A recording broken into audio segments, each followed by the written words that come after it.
Welcome to the World Cetacean Alliance's third stop on our virtual whale world tour, Dana Point, California.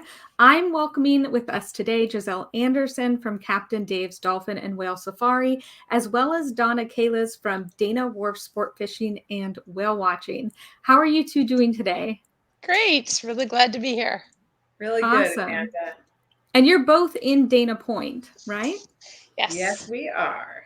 Awesome. So I'm calling in or watching from New Zealand, participating from New Zealand. I see we have 6 other people watching today. We'd love to hear where you're at in the world. If you're in California, if you're maybe in the UK. I know we have a few people from the UK tuning in, even though it's very late at night there. So today we have this wonderful chance to go ahead and meet our partners at Dana Point in Dana Point, California. On tonight's itinerary, we will take a few short stops before we get to our main destination. So our first stop will be just a quick introduction to the WCA, what we do and why we do it. And as always, this really centers around our incredible partners like the two of you. So today we're going to give you a quick, and then after that, we're going to give you a quick overview of Dana Point, where the heck it is in the world, and we'll go into that in more detail with the two of you as well. Finally, after we do that quick overview, we will reach our final destination, which is getting to hear from the two of you about everything that you do in Dana Point, all of your awesome tales and the cool things that you do. So let's go ahead and start talking a little bit more about the WCA and our mission. Oh, but before that, we have a few comments here. So we have somebody from Oregon, from the American Cetacean Society. Hello, it's great to see you joining us. And it looks like maybe somebody from Massachusetts. Is that what I see, Cindy, that you're calling in from Massachusetts? So beautiful. Awesome. Hello, Cindy. Hello, And that Cindy. might be Joy from the ACS there too. So wonderful that you're able to join us. We also have this recorded, so you'll be able to see it later as well. So let's take a little bit deeper dive into the WCA. So the World Cetacean Alliance, the first thing to know is what cetacean means. Cetacean simply means whales, dolphins, and porpoises. So if you love these marine mammals, you can sound fancy by calling them cetaceans. At the WCA, we are on a mission to serve as the voice and protector of whales, dolphins, and porpoises throughout the world. Now, we do this by having a connected community of people with expertise, capacity, and resources to create change. We have over 140 partners in 35 countries across the world, and our greatest strength really is our partnership. At the WCA, we give nonprofits, scientists, activists, concerned citizens, and businesses a way to work together and communicate. If you're interested in becoming a partner, please check out our site to learn more. We picture a future world where all dolphins, whales, and porpoises can be free, a world where oceans are thriving and communities care. This is really our vision. We work towards this goal through programs like Dolphins Aren't Discard, where we take on issues related to super trawler bycatch, responsible whale watching certifications, and our whale heritage sites. Now, I personally found the WCA through their responsible whale watching certification program, and as a tourist, that allowed me to see a vast network of certified whale watching and dolphin companies that operate with those best international practices. Our whale heritage sites are another way we support our communities and our cetacean friends. Now, these sites empower and defend the right for local communities to care and protect whales, dolphins, and porpoises through a collaborative management partnership. With 5 certified sites so far, like Dana Point, we're helping to preserve that rich connection, with our communities and our cetaceans. So the WCA has been super excited to see all the ways Dana Point has connected to their cetacean friends, and Gisele and Donna are going to tell us so much more about that in just a few minutes here. For those of you that may not be familiar with California or Dana Point's just a small beachside community in Southern California, right between LA and San Diego. It is a perfect weekend getaway for Californians and a wonderful stop for anybody traveling to California. Now, I'm originally from Bakersfield, California, so Dana Point was definitely a weekend trip that I took a couple times, and it still sticks with me, the beautiful weather and the ocean side. It was just a lovely place to stay, a little haven in such a busy part of the world. Now, there's a ton of airports there too. So if you're flying in, you've got LA, you've got San Diego, but you've got Burbank and Long Beach and all of these wonderful ways to get to Dana Point. So let's go ahead and jump to what we're really here today to hear more from Donna and Gisele. And before we do that, we're going to go ahead and take a look at the WCA and this wonderful whale heritage site that's come into fruition at Dana Point. This is Dana Point in Southern California. The waters here are home to over 450,000 dolphins and a variety of whales, which are celebrated every year in the world's first and longest running whale festival.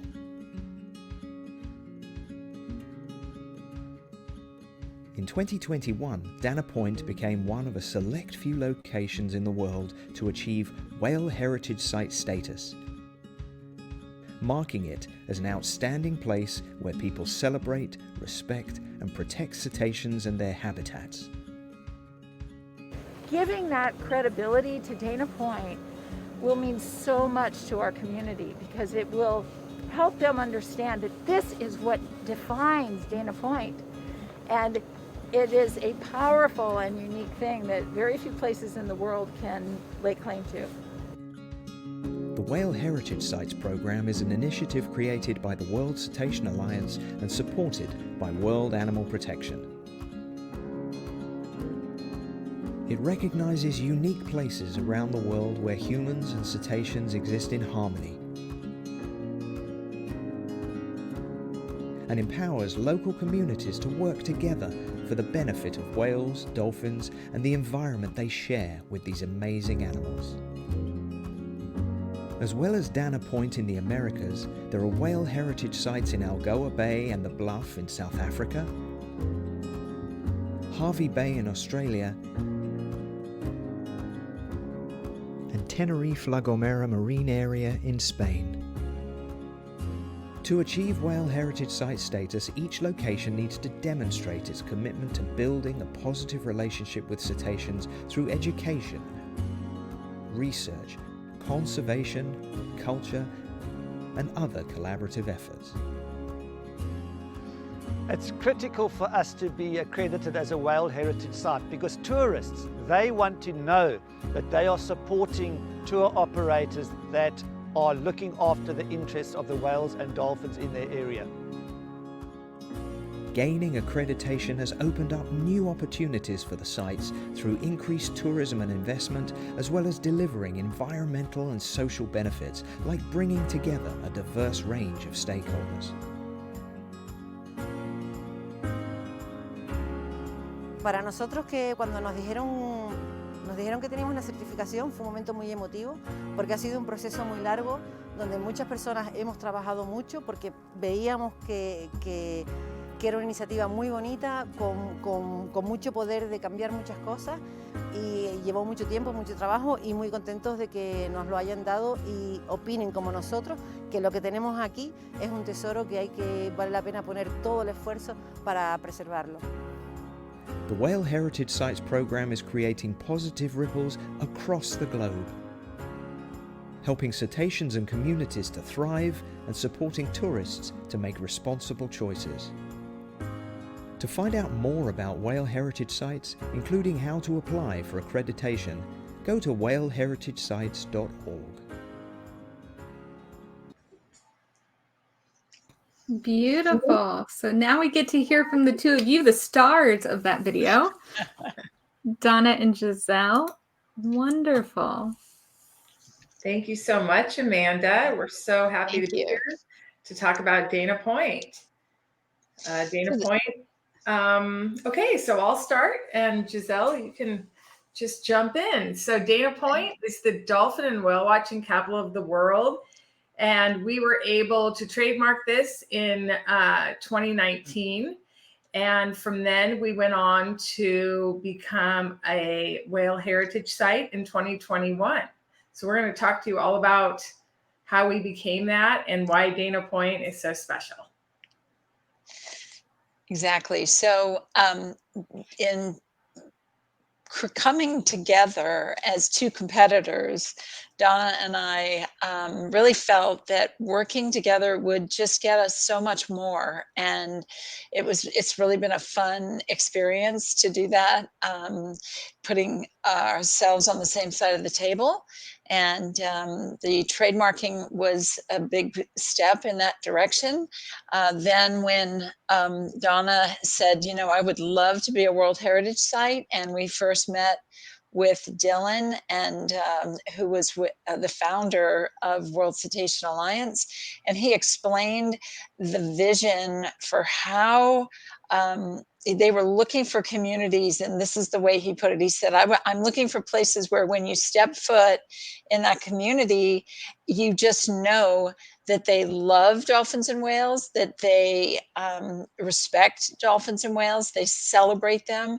It's evident with the art that you see all around you, with the activities and events that they schedule throughout the year. It's evident in the tour operators and the responsible whale watching practices that they keep. It's evident with research, with history, perhaps some kind of link to their heritage and maybe some Aboriginal people groups. So he said, that's what I'm looking for. And I was like, wow, that's us. So let's do this. So Donna was right. It was a perfect fit. And a lot of people say, what is a whale heritage site? So I'm just going to read this because it is really important to know, because it fits Dana Point to a T. A whale heritage site is an outstanding location where cetaceans, whales, dolphins, or porpoise are embraced through the cultural, economic, social, and political lives of associated communities, and where people and cetaceans coexist in an authentic and respectful way. So that is us in a nutshell.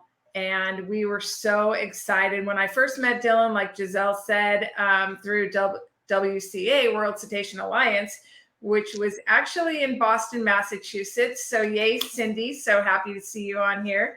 I learned all about World Cetacean Alliance. And then it was, a few years later where they came out with this whale heritage site idea.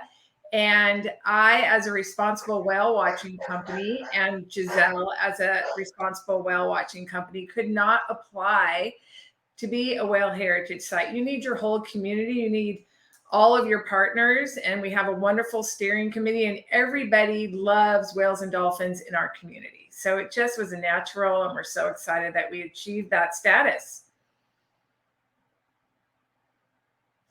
So next slide. Okay, so we talked about what whale heritage sites are. So now we're going to really go into what makes Dana Point so special. So go to the next slide. Go ahead, Gisele. Explain about our dolphins and what qualifies us as a Dana Point Right. dolphin and whale watching capital. What qualifies us as the dolphin and whale watching capital of the world? Well, to start with, on the next slide, we have over 450,000 dolphin off the coast of Southern California and in Baja. And what that means is that you can go out pretty much any day of the year and see at least one species of dolphin, in this case, longbeak or shortbeak common dolphin.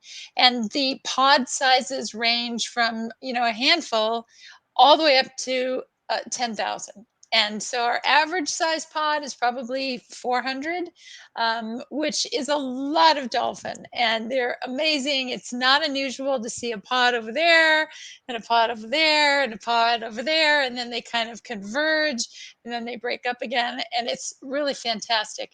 It was what enabled Dana Point to make the Dolphin Stampede videos famous, because we have a dolphin stampede at least once a week, and it is breathtaking to see dolphins. To see dolphins, they're just hanging out, and then suddenly it's like they heard a lunch bell, and they all kind of pick up and they just start flying through the water in a behavior that is actually called porpoising. And it's so much fun, and it looks just like that. It looks like kind of what's behind me here, which is right in front of the Dana Point headland. So we love these dolphin. People come to see whales, and we'll talk about that, but they stay and I think come back because of the dolphins. Right. Okay, we also, as you know, some of you maybe don't, but we have year-round whale watching, and this includes the blue whales, which is the largest animal to ever exist on the planet, and we are currently seeing them right now. It's probably the fifth or sixth best season we've ever had for blue whales. We also see fin whales, which is the second largest whale on the planet. We have gray whales, which is right here, that is in my picture frame. We have humpback whales, we have minke whales. So we see year-round whales. Gray whales are really what made our area famous and what everyone knows about the gray whales. They are on their way in November to go down to the bays and lagoons in Mexico. And so we see those whales, and pretty much a lot of people know famous gray whales. And then when we see them in January, February, March, they're coming back from Baja. But we have year-round whales, the humpbacks, the fin whales, the minke whales. It's a tremendous amount of whale watching here in Dana Point. Yeah, it's excellent. And it's not unusual to have what we call a trifecta day, where we have several species of whales all at the same time. And that's really fun. So one of the best places in the world to see blue whales, like this gorgeous guy, is here in Southern California. And starting at about 2002, we started seeing them. It went from just a few a season all the way up to almost 1,000 in a season. And as Donna said earlier, it was probably our fifth or sixth best season since then. It's been spectacular. And we've had several at a time right within 2 or 3 miles of shore. So it's been amazing. And blue whales, of course, are the biggest animal that's ever lived on the planet, bigger than the dinosaurs. And they are just an amazing creature to see in person. They generally are 80 to 90 feet. They can get bigger, but around here, that's about the sizes that we see them. And our whale watching boats, our biggest whale watching boats between the two of us are about 65 feet. And that is not as big as a blue whale. So when we do launch the drone and we see that animal from the air and we see how small we are in awe. It's pretty amazing. And we also see, so not only do we see all the things we just talked about, we also see a plethora of rare whales. So we can see orcas, and they're also known as killer whales. They will come to our area. We never know when an orca will show up. So when the pods of orcas do show up, that is when everybody comes out and goes. They could be here for 2 days. They could be here one day. They could be here next week. We don't really know. So that's very exciting and thrilling. We also have pilot whales, sperm whales, false killer whales. There has been some sperm whales just off our coast this year. So that's very exciting. We have the Brutus whale, which is much like a fin whale. And that's been something that we've really been seeing a lot more of. It's just very exciting to be out here and to see all these different whales. We can go out and see a pod of 3 blue whales, and we can see 2 fin whales. We could have a minke whale, which is the smallest whale. He can come right up to the boat. We can be out there and see all of these things on one day. And we did talk about the dolphins. Besides the common dolphin, we have bottlenose dolphin and Pacific white-sided dolphin. It's pretty amazing to be cetacean in Dana Point. Lots of friends. So one of the other things that's amazing about this beautiful harbor is that it's smaller. So it only takes 8 to 10 minutes to get out of the harbor from the furthest end. And that means if you're on a whale watching trip, you're not spending a huge amount of time just inside the harbor.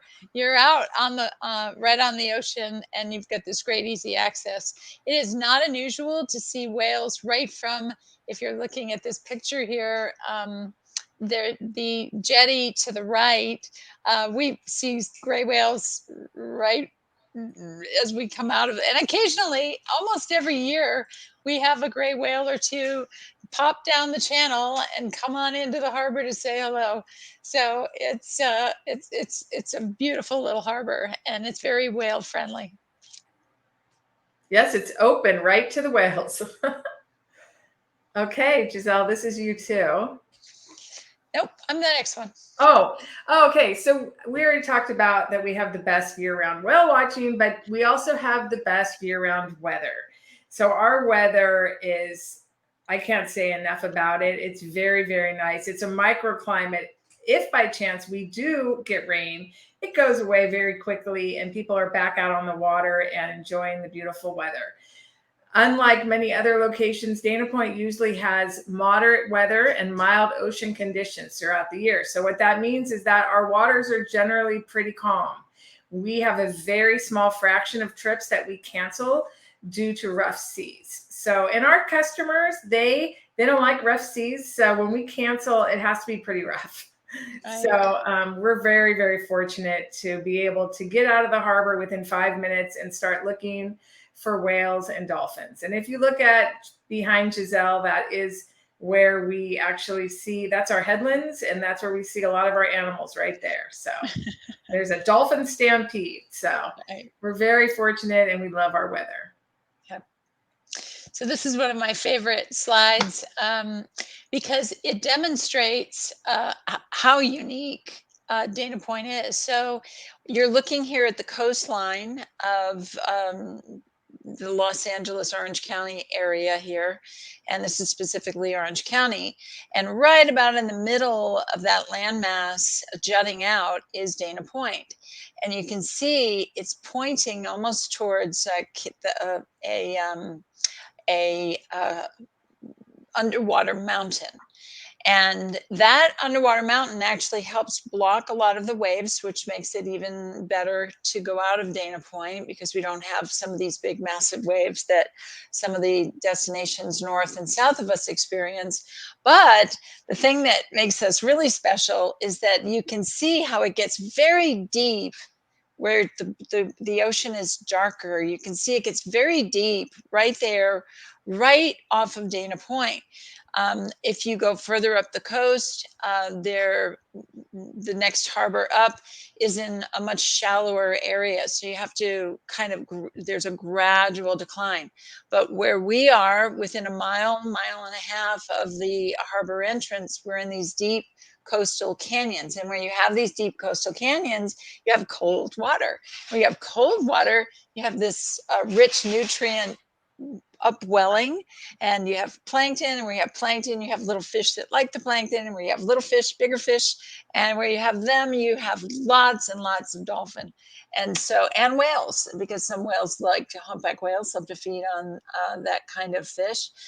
Krill can be part of that upwelling. So it's just this fabulous smorgasbord for these animals, and it's right there. So the majority of our trips for both our companies, we don't go much further than 4 or 5 miles. And our trips are 2 to 2.5 hours long. And that's plenty of time to get you out there. The harbor's really small. Get you out there and spend the majority of your time out on the water seeing the animals, which is, where you want to be. Mm-hmm. Yes. Okay. And unlike other Southern California harbors, Dana Point has no towering buildings. We don't have oil rigs. We don't have, so when we wrote this, we did not have large ships off our coast. We didn't have container ships of that kind. But now, since we have a little bit different things going on, we have a little bit more. But generally, we don't have any of that that distorts the whale watcher's sense of the pristine and spectacular encounters. So when you're in the harbor, we don't have views of anything except spectacular ocean. Yeah, it's beautiful. So this is really fun, and it's a tribute to Donna's father, Don Hansen, who did pass away earlier this year. But he had an idea over 50 years ago to start a whale festival, and it has been held annually, and it has become the oldest. It's the world's first and longest consecutive running whale festival. And it's usually a 2-weekend event. It has dozens of activities going on, art and all kinds of fun things, educational opportunities, speakers, and of course, lots and lots of whale watching. And we're just really thankful that Donna's dad and the whole family started this fabulous tradition that really has made Dana Point quite famous. Yes, with my father, when he moved his business to Dana Point Harbor, he immediately got involved and started the Festival of Whales. And we were able to celebrate the 50th anniversary. And the Festival of Whales is an amazing community experience that brings together everyone. And to celebrate the migration of the California gray whale, it's always been in March. It's the first 2 weekends in March. Now it's the first weekend in March, Friday, Saturday, and Sunday. And it's always been a celebration. But now we celebrate all whales. And he was very smart because he called it the Festival of Whales. And he didn't call it the Festival of Gray Whales, which a lot of people ask. And I'm like, you know what? Like, he was a pioneer and he always thought about the future. And I'm very proud that he was able to be with us for the 50th anniversary. And then for him to be able to see Gisele and I do the trademarking of the dolphin and whale watching capital of the world. And he got to come to a lot of our things and then to go on and have the third whale heritage site but the first in the Americas was very big sense of pride for him. So thank you very much. So part of our responsibility as a World Heritage Site is to do things. And so together we have accomplished a number of initiatives, and we have more that we are going to try and accomplish in the future, but we thought we would share with you some of the things that we have been able to do. Yes, adopt a highway. So in our community, we have 6 adopt a highway signs on and off the freeways, and they say Dana Point World's Whale Capital. And it also is an initiative to keep the area clean of debris. So we sponsor that so that we keep the community free of litter. And it's a beautiful thing. And we get to talk about Dana Point being the world's whale capital. Yeah, and one of the things that, we all do know is that trash tends to run off and it all pours into these waterways. And we have one right here next to the Dana Point Harbor. And so we want to keep our trash where trash belongs, not running into the ocean during one of our unusual storms. So this was part of that process and thought process in keeping our oceans clean. Right. So this Be Whale Safe is something that is not our program, but it is something that we've adopted here. And so what we have done is try to educate and encourage private boaters to also adopt this kind of a process. So this is just, no head-on approaching of whales. And I have to say that I think for the most part, between the community's efforts, their respect of the animals, maybe we reach out to some of the yacht clubs as well as through our Dana Point Harbor Association, and we offer, and it's online, a whale watching success program where they can just kind of learn how to find animals as well as learn how to respectfully approach them. Right. People are great. For the most part, people are so great. And when they see our boats out there, they communicate and they file back behind our boats, knowing that we're not getting if we're not close, they shouldn't be close either. And so they tend to stay either alongside of us or behind us. And that makes such a big difference in keeping down the traffic around these animals so that they don't care. I mean, a lot of times these animals are coming over to us, so they're looking for interaction, and they really enjoy. They seem to be so curious, and they really enjoy the experience. But for those that are maybe migrating or engaged in feeding behavior, something like that, they're really not interested. We want to make sure that we don't do anything that's going to impact their behavior. This is a great program to make that happen. Right. And I would just say, see a whale, go slow. See a blow, go slow. Like, we really try to tell people that when they see our boats, they do slow down. They know we're with a whale. And so these type of things get the word out for when we're not out there and we can't help be stewards of the oceans. So thank you for that. That's good. Really good. So be whale safe, everyone. Oh, this is a great one. So on our mission to reduce plastic waste, we have this initiative for water boxes instead of water bottles. Both Gisele and I, with the Dolphin and Whale Watching Capital of the World, we have committed to buy 20,000 of these paper water cartons, and they're wonderful. The only piece of plastic on them is the cap. That's the only thing. So if you think about how many water bottles you go through a day, and we tried to tell people, you know, if you're coming here to go whale watching, we even tried at our Festival of Whales, we tried to have water stations, but people do not have water bottles with them. If you're on vacation, that's a hard thing to remember. And so this is our initiative to reduce plastic waste.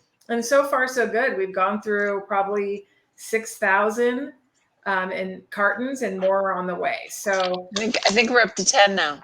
Oh, good. Yeah. Yeah. So we're getting there. Good. This is the Balloons Blow, Don't Let Them Go program. One of the things that we experience out on the ocean is a lot of balloon debris. And so both companies have always been proactive about this in terms of picking up balloons that we see. And of course, you know, removing it from the ocean is step one, but step two is using it as an opportunity to educate people. So these mylar balloons in particular, when they're released, the helium, you know, takes them up, and then they go out over the ocean, and then they come down in the ocean, and then the ink and the paint that's on top of them washes off in the salt water, and they become, they look like a clear jellyfish. So they can present a real hazard to animals that feed on jellyfish, Rhesus dolphin, if there were any sea turtles or you know, birds that might be interested. Yeah, so we pick them up as we can, and we use them as an opportunity to educate, and then we've been tracking it. Last year, we picked up over 1,600 balloons, and we did help support an initiative in Laguna Beach to remove the sale of mylar balloons, and we're hopeful that we can do something like that here in Dana Point. Great. Okay. Wow. Yeah, 1,600 balloons. And you know what? That is just what we pick up. Gosh. Obviously, we cannot pick up as many that are out here because we have a 2-hour trip, and we have. But just setting the example to pick up one and explain to people has really gone far. Yeah. So yeah. That's just such a large number. I wouldn't have expected that was so massive. My goodness. Well, we also have Betty and Krista that commented here. So Krista had said that she has a business in Dana Point and she loves our town. So that's really cool to join us. Awesome. Fantastic. I know for me, I got so caught up in what you were saying, it was hard to focus on going to that next slide. As a child in Southern California, we went to go whale watching several times, but I never saw a whale. So I am just regretting our decisions to not go to Dana Point to do that, because wow, what an incredible place to immediately get out there and to be able to see so many animals. Yeah, we're very blessed. Very, very blessed. And so do you have a lot of kids and families then, I imagine, that go on your tours? Yes. Yeah, we Beautiful. do. Yeah. Beautiful. And we do have a lot of people, like what you just said, that I have gone whale watching 5 times and I've never seen a whale. You got to Yeah. keep coming. You got to keep trying, because it will happen. And then it's the most amazing thing that's ever happened in your life. It will change you. Absolutely. I will When you agree with you. when you hear that whale exhale, it's just it's, you know, you realize, wow, I'm a little person. I could never make that. I could never make that kind of noise blowing out my nose. You know, that's amazing. Those animals Absolutely. are just so big and beautiful. And when they want to really connect with you on top of that Mhm. is, wow, that's just the coolest thing ever. So really That's fun. amazing. And I know you mentioned the SAFE program. Is that the same as the boater education workshop that Yeah. you offer? Yes. Yes. Awesome. Yeah. Fantastic. And you do that once a year, or do you do that? We do it once a Yeah. year. We offer it once a year, but it is online. You can see it at our YouTube channel, Dana Point Whale Watching, Mhm. Perfect. and people can watch it there at their leisure. Awesome. We'll make sure to drop a link so that people can go ahead and check that out. The other thing that I wanted to highlight that I don't think we talked about here were some of the rescue whale efforts that you've been involved in with NOAA. Can you tell us a little bit about any of those experiences? Yeah, sure. So Captain Dave was, it started, gosh, I think about 15 years ago now. It doesn't seem possible, but we had seen a humpback whale go by, and we tried calling for help. And it was afternoon, maybe late afternoon, and the team was up in Los Angeles, and there was a team in San Diego, but there wasn't a team here to come. And, you know, it's not like these are volunteers. They're just, it's not like they're sitting there waiting at the ready and like they'll just be here in a moment. So they really need notice earlier in the day. They need hours to get it together and get out on the water. They need at least a few hours to be able to work on the animal. So it was heartbreaking to see this entangled humpback take off. And what we learned right about the same time was that, this is shocking, but that nearly 1,000 dolphins and whales are actually dying because of entanglement in fishing gear and nets every day around the world. And so some of those are ghost nets, some of those are active nets. We're not saying fishermen are bad. It is just the nature of the activity. There's bycatch. And so these animals are getting entangled. It wasn't intended, but it's happening. And so we do see them here. And so at that time, Dave lobbied with NOAA, and he said, can we get a training program going down here in Orange County? And then together with the Pacific Marine Mammal Institute, which focuses on pinnipeds, we were able to start pulling things together. So it was ordering equipment, getting the right kind of Zodiac, getting the training, having, you know, world-renowned experts come and show us how to do it. Because you can't just jump in the water with a knife in your mouth and, you know, do some kind of, you can't do that. You're going to die. You know, you're not absolutely going to die, but the odds are high you're going to get hurt. That's not the way to do it. And so we got a great team trained. San Diego, the San Diego team, which is actually out of SeaWorld, they have been phenomenal with loaning equipment, with coming up to support. And there's a tier process to the whole entanglement in terms of training, experience, etc. They have a level 4. There's level 4 up in Los Angeles. So there's actually a training going on tomorrow right here in Dana Point, an on the water training. And then there's a classroom training that will be taking place in the next month or so for people who want to start learning how to do that. And so they go through a classroom training, and then once they do that, that qualifies them to then get on a boat and get trained. So we just had a really successful, probably a fourth of all disentanglements are successful. Oh, wow. There's all kinds of reasons for that. You know, if a whale has just been entangled and it's not starving and it's got a lot of energy, the odds of yours being successful are really small. because that animal is not going to be happy with you coming on over and wanting to come alongside. It's hurting, it's frustrated, it's irritated, and it doesn't want anything to do with you. And a lot of times, like so if we come across a whale that is entangled or in need of assistance, we have to call it in. So Gisele and I and all of our captains and all of our crews, they know right away, because they have unfortunately seen entanglements. And so they know what to look for. They know the behaviors. They call it in. We call it straight into Justin at NOAA.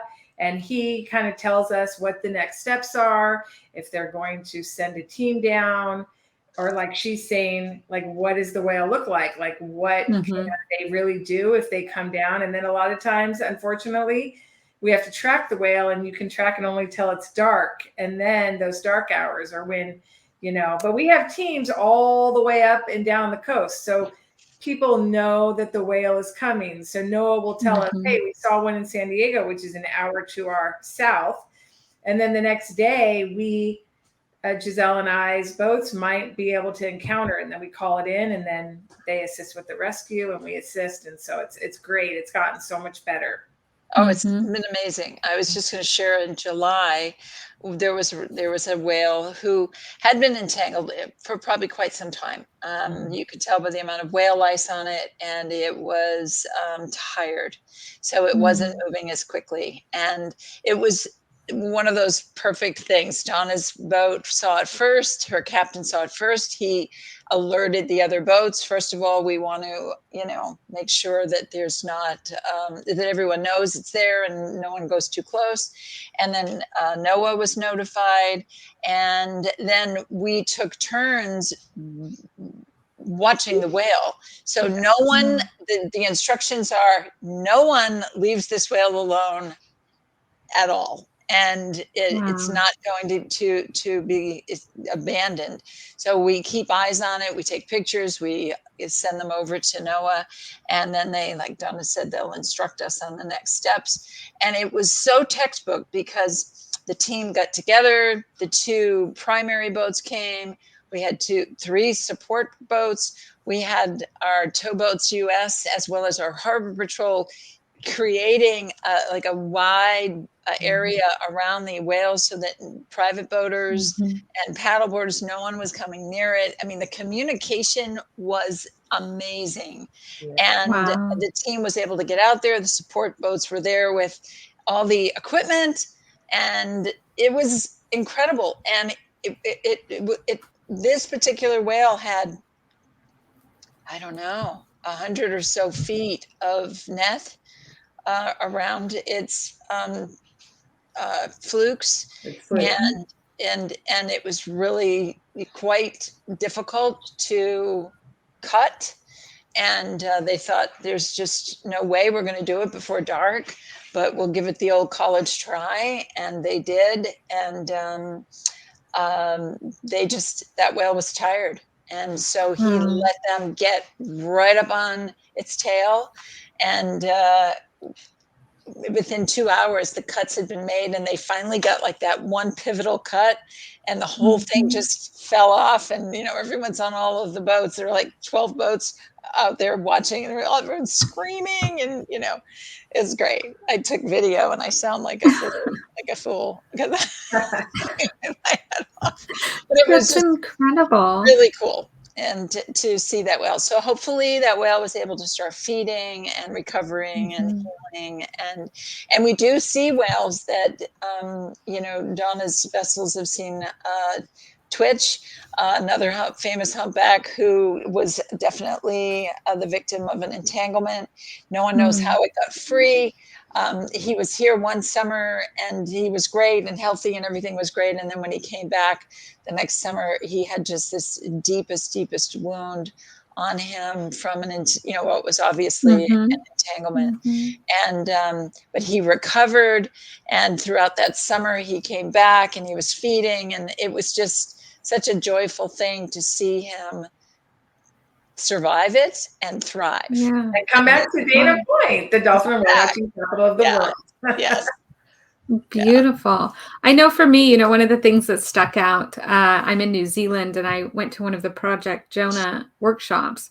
And one of the things they have are like, not like a balloon, but they fill it with water instead. So it's like a pilot whale filled with water. And one of the things that really struck me was how dangerous it actually is to be around this animal on shore, but then also in the water. It's a very strong animal. And this is one of the smaller ones, right? So you're not even talking about humpback size. So the idea, you know, when we see the videos, they seem so gentle and they are, but it doesn't mean that they don't have a lot of strength. Right. So, especially when they're, you know, when you think about like a polypropylene line, it's very rough and it's cutting into their skin, and that's got to be just awful. And so, you know, they're having a bad day, and maybe they've had a bad month or two. And so you just have to be really careful. You can't just, you know, a lot of people will say, did you get in the water with them? No, yeah, Yes. you do not want to do that. You do not want to do that. So, well, I can't thank the two of you enough for joining us at the World Cetacean Alliance and sharing with us your incredible stories about Dana Point. If you're interested watching live or watching the recording and you're interested in connecting or becoming a partner with the WCA, please feel free to go ahead and go to our website and learn more about us, as well as we'll have in the comments here links to both Donna and Gisele's groups, We'll Watch tours. And we'll be super excited to hear more from you later on. Is there anything else that you'd like to share before we go? Oh my gosh. Just thank you so much. Yeah, thank you so much for having us on and featuring Dana Point. We're so excited to be here on your world tour. yes, exactly. Beautiful. And thanks to World Cetacean Alliance, and thank you, World Animal Protection, too, for just making it all come together. Yes, for the promotion. Amazing. Yeah, Amazing. thank you. Thank you so much. Okay. Okay. Have a good night. Bye-bye. Thank you. Bye-bye.